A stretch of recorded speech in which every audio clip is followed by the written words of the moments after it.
The Constitutional Court, which we know is the highest court in South Africa. It's important that I say that because now people will always come back to me and say, so what do we do? How can we reverse it? Well, it's a Constitutional Court ruling, so that makes it super hard to reverse, especially since the ruling was made on Section 9. Okay, let's get to the topic of today. Yeah. Over the years and spending time with you, I know how important family is for you. Yeah.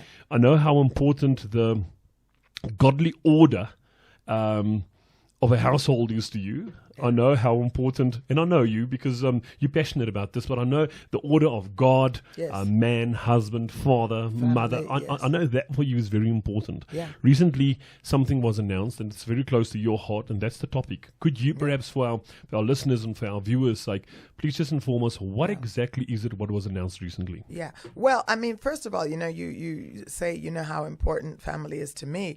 I think we should even start off by saying how important family is to God. Yeah.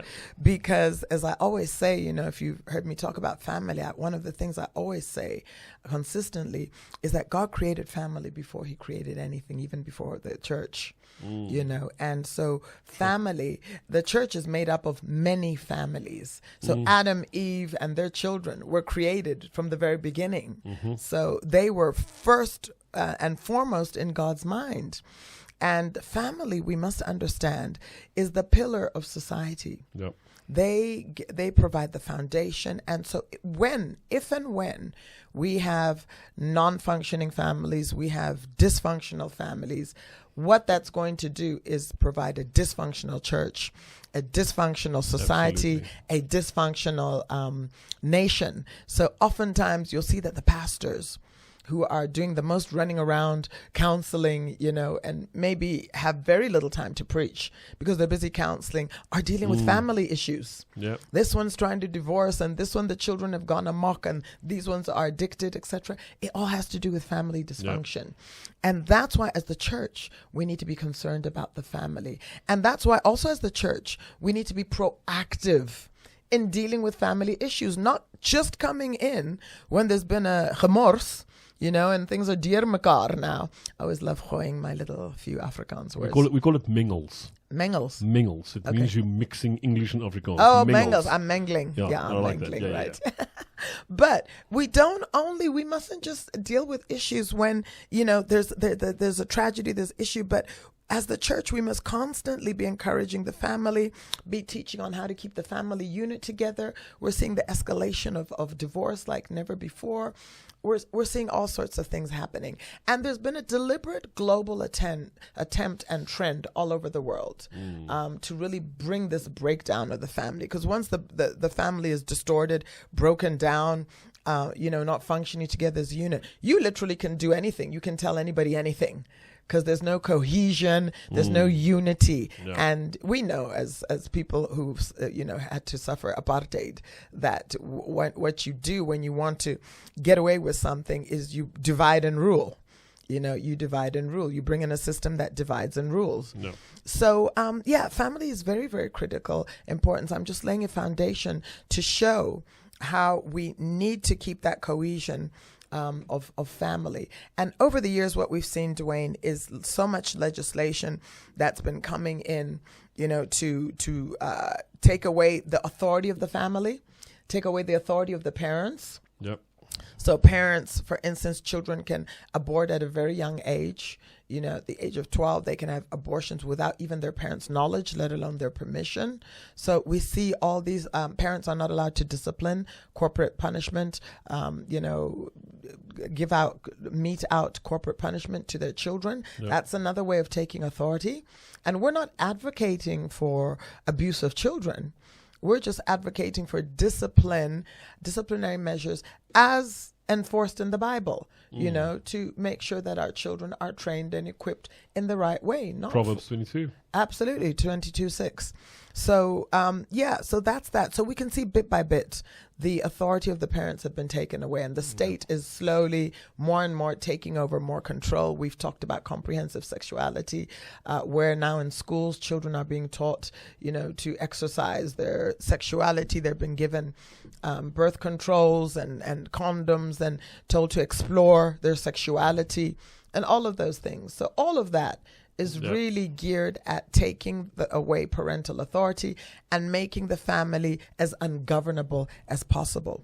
And more recently, we've seen a recent constitutional ruling, which in my mind, and this was, I think it was given out on Thursday, 11th of September, constitutional ruling, which I have no doubt in my mind that it's one of those rulings that has really been put out there again to contribute towards the further breakdown of the family. And in this constitutional ruling, it was ruled, I'll break it down first and then I'll talk more in detail about it. But the Constitutional Court, which we know is the highest court in South Africa.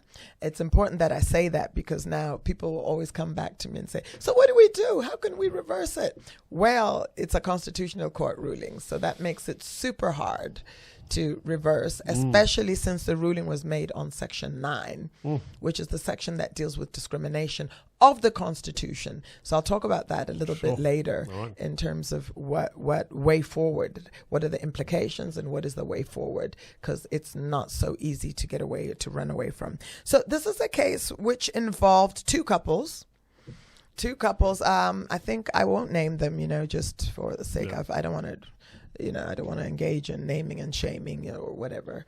But two couples, and they took this matter. It was, of course, to get to the Constitutional Court, you must first go to a lower court, unless, you can advance reasons as to why it's urgent. And the Constitutional Court will look at that to see, is it urgent? But it came from a lower court.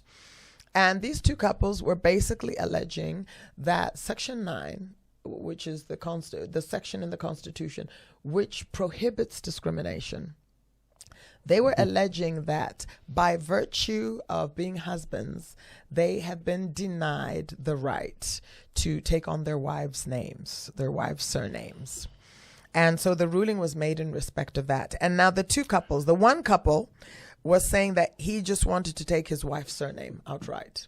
But the other couple now were wanting to do a double barrel. So, like to have both the names together. And so they were taking it up. And of course, they were referring to the Birth and Deaths and Registration Act, Birth and Deaths Registration Act, Section 26. I think it's subsection 1 and 2 of that act is the one that denies people that right. And so they took the matter up, saying that particular section of the Birth and Deaths Registration Act, Section 26, was unconstitutional because it denied them that right. So that was the ruling that was made by the Constitutional Court this past Thursday. September 11th, is now afforded men to take on their wife's surname when they get married. So, as you can imagine, Dwayne, that invites a whole host of issues. And I wrote an article in Joy magazine recently, and I mentioned some of the issues, in terms of what are some of those issues that, it can bring in. Well, in the first instance, we've talked about the cohesion and the unity of the family, that you want the cohesion and unity of the family. It's one of the reasons why God has an order for the family. He says, listen, there's an order. You can't have two heads because anything with two heads is a monster, So he gives us the order there in terms of the family, how the man who also must be submitted to God is given leadership of the family unit, but he must also be submitted to God. So it's not like he can willy-nilly just sort of command and make unreasonable demands of the family, but he must function also under submission to God, under godly order. So he also must be submitted. Now, this now is bringing in a whole host of question marks. So now it's really disturbing that order. In terms of whose surname do we use now? So can you imagine now the arguments that are going to be had in the family? No, you must use my surname. No, my surname is better, etc. So already it's taking away some of that cohesion and that unity that God wants in the family, because now we're going to be starting to argue that, no, I think you misused my surname. And then even confusion amongst the children. Children, now it's opening a doorway for half the family to say, no, I prefer mommy's surname. I want to use mommy's surname. Or the other side, I'm going to use daddy's surname. And now you may have even a scenario where you've got families with all different names. You're traveling together, you're on a flight, and you all have different surnames, and, you know, booking of rooms in different names and all sorts of that. You can imagine the logistics involved. Also in terms of ID documentation, insurance policies, life insurance policies. How do you prove that this is your husband? Because I already know, that, like once you're divorced, just changing of names as a divorcee, you have to go through all this and the bank and prove that you're married to this person so that you can get this benefit and all of that. It's going to really, really complicate issues, not just in terms of the emotional bond, taking away from the emotional cohesion and emotional bond of the family, but also just in terms of admin, with all these policies and all these things. So I think it's a real concern.